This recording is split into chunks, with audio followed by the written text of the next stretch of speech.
أيا وينهم عاد جماعة الكولسة والأقجع والتحكيم، وينكم الليلة؟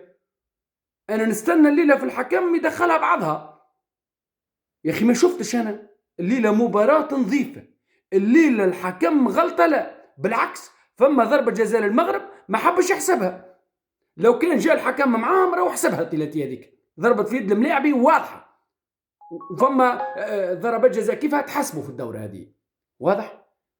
وين الكولسه نتاعكم؟ انا الليله لوجت ما فماش، انا كولسه ما لقيت حتى شيء. انا مش قلتونا مشريه ومبيوعه الكاس مبيوعه ومش هزها المغرب.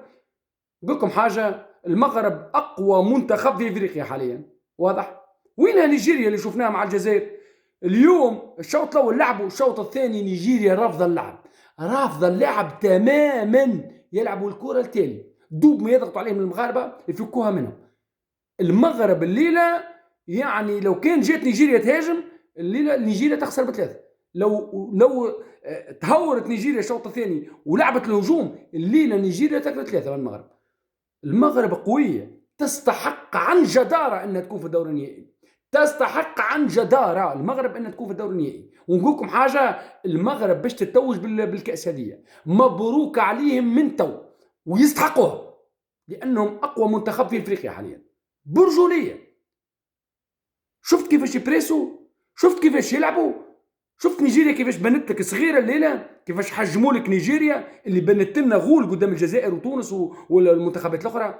منتخب المغرب قوي. نحكي كوره عندك حاجه اخرى مشكلتك هذيك.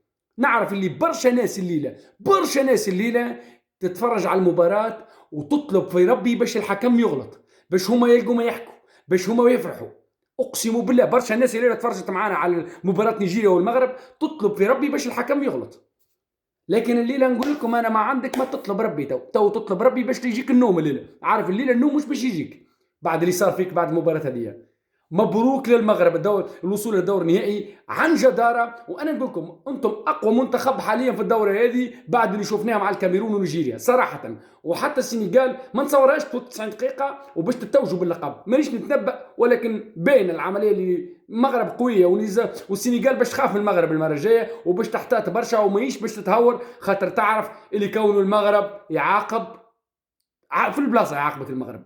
شكرا لكم ومبروك عليكم، وان شاء الله تقابلوا في الدور النهائي. هيا ربي معكم.